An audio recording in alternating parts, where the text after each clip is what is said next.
Hello everyone, welcome back to the channel. Welcome back to another Opus Dei Deep Dive video. Or if it's your first time here, hi, welcome to my channel. Over the last several months, I have been doing deep dive research into the religious organization slash cult Opus Dei. So if that sounds like something that you'd be interested in, please consider subscribing. And if you've missed those past videos, you can find them compiled into a playlist over on my channel. Today we are going to be looking into Opus Dei's involvement in American politics. This is something that I've wanted to look into for a while because throughout all of my research and in past videos, that involvement has bled into things quite a bit. So today we're going to be sitting down and looking at that a little bit closer. Now, before we dive in, as always, I want to make sure that I mention that all of the links for the research that I did will be listed down in the description of this video. So if you want to go and read through things or verify things for yourself, you will find all of that information listed there, and I highly encourage you to go and look at it. But without further ado, let's go ahead and dig into this. So Opus Dei has been a player in a variety of global politics for quite some time. Their activities have been significant but rarely of the type that make headlines. Opus Dei has existed in the background and on the sidelines of significant political events, funding and organizing efforts to accomplish concentrated goals in concert with world powers. Opus Dei has been identified as, quote, the most powerful and virulent exponent of the fundamentalist religious fervor sweeping the globe.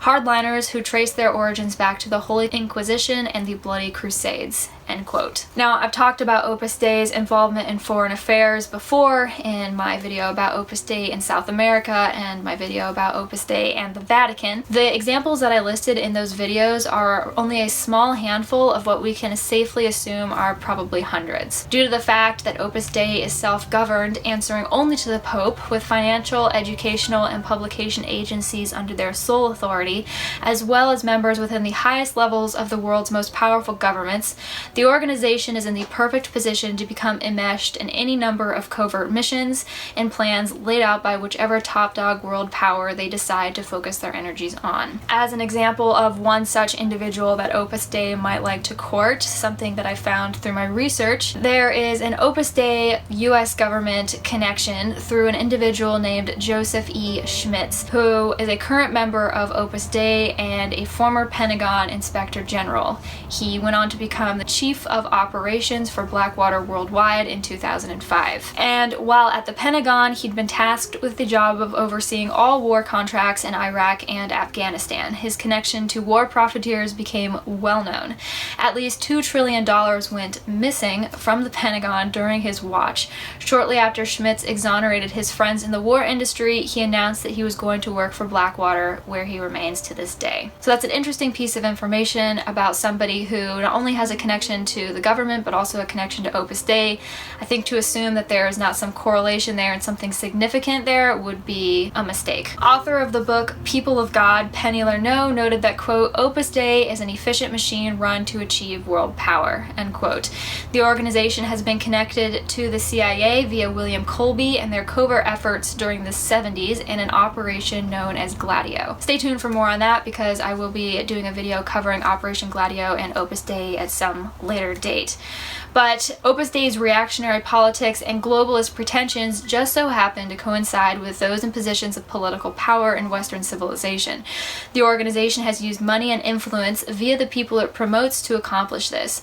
Opus Dei has wedged itself into the machinations of so-called US imperialism through their financing. A pretty significant example of this is the Woodlawn Foundation, which I have mentioned before. It's based out of New Rochelle, and it's the primary conduit of financing for Opus Dei, maintaining assets of about $15 million.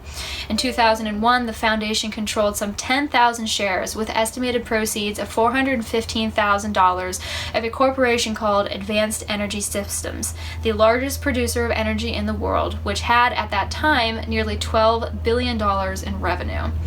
So let me rewind that a little bit in case all of those numbers boggled your mind for a minute. The Woodlawn Foundation is one of the ways Opus Dei funds itself. It's one of the nonprofit organizations that they use to funnel money throughout their network. This foundation owns shares of the largest producer of energy in the world, this Advanced Energy Systems.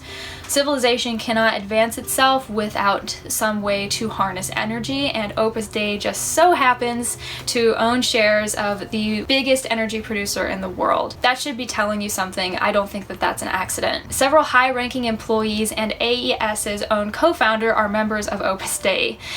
And the now deceased former master chairman of AES, Richard G. Darman, had former titles to include Director of the U.S. Office of Management and Budget, Deputy Secretary of the U.S. Treasury, Assistant U.S. Secretary of Commerce, and member of the Council on Foreign Relations and Trilateral Commission. So this just goes to show the kinds of people and the organizations that Opus Dei gets close to. All of these people have ties to other bigger things. There's so much money involved. It's a really, really big deal, and nobody's talking about it.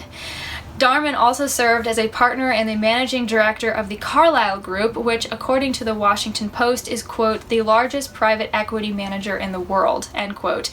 It specializes in defense contractors. Other members of note included the former Secretary of State James Baker, former UK Prime Minister John Major, and former President and CIA Chief George Bush Sr.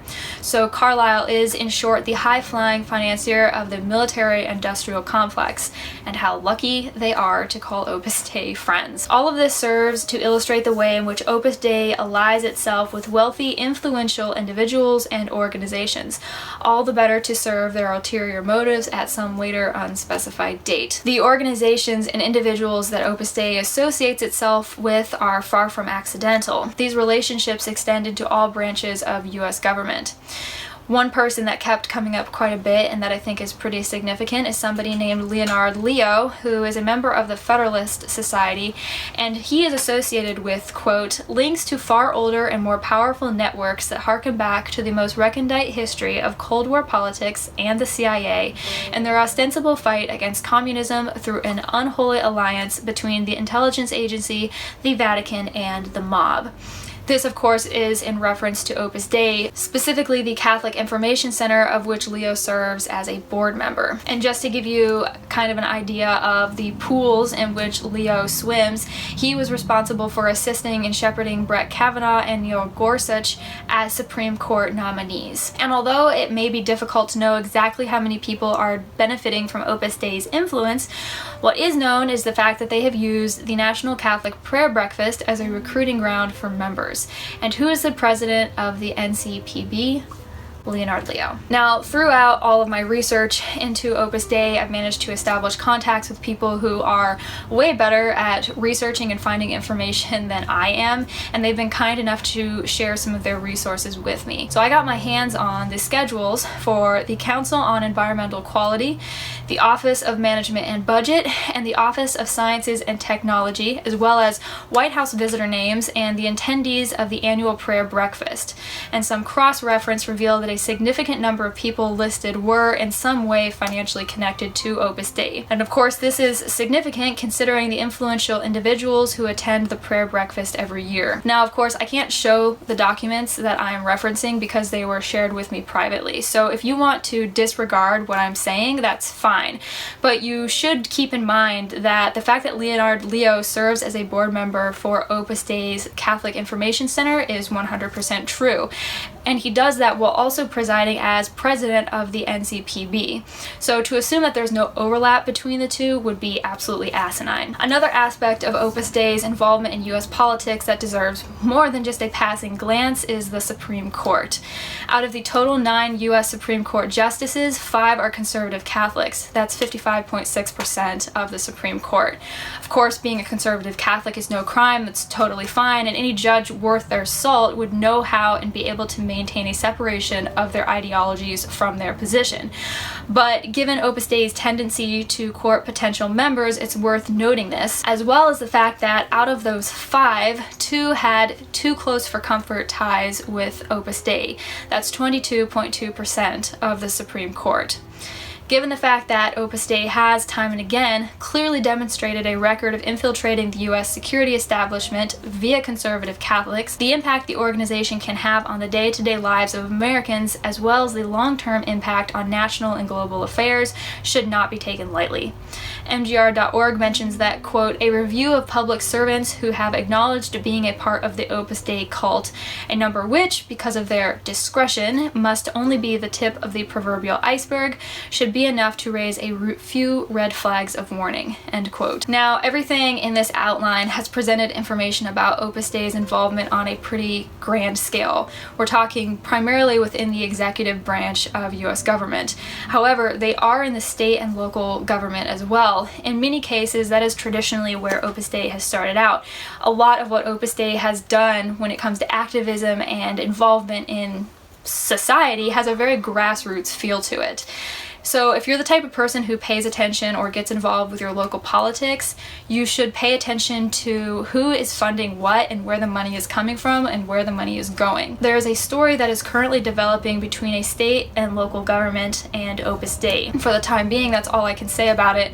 At some point, I'll be able to talk more freely, but just pay attention, be vigilant in your community, pay attention to all of that money, pay attention to the key players in your local politics, be informed. There are a lot of major players involved in the running of governments, even just state and local, and all of them are out for their own self-interest the vast majority of the time.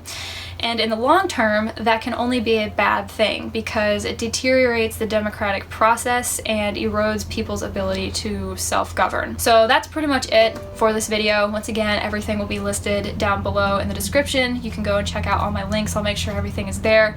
I encourage you to do some independent research as well, especially if you are watching this video and you're thinking that all of this sounds like some crazy conspiracy theory or it's too fantastic, or you're thinking that Opus Dei can't possibly be as harmful as I'm implying that they are. Please do some research. Please start to question some things and use those critical thinking skills that we all have and really should develop a little bit more than we do. I hope that you enjoyed this. Give it a thumbs up if you did. Leave a comment down below. If you've had an experience with Opus Dei, feel free to send me an email or a DM. I will keep you anonymous. I'll protect your identity if you don't want your information being shared. But if you want to share something, feel free to reach out. Subscribe if you haven't already, and I hope that I will see you for the next video whenever and wherever that may be. Bye.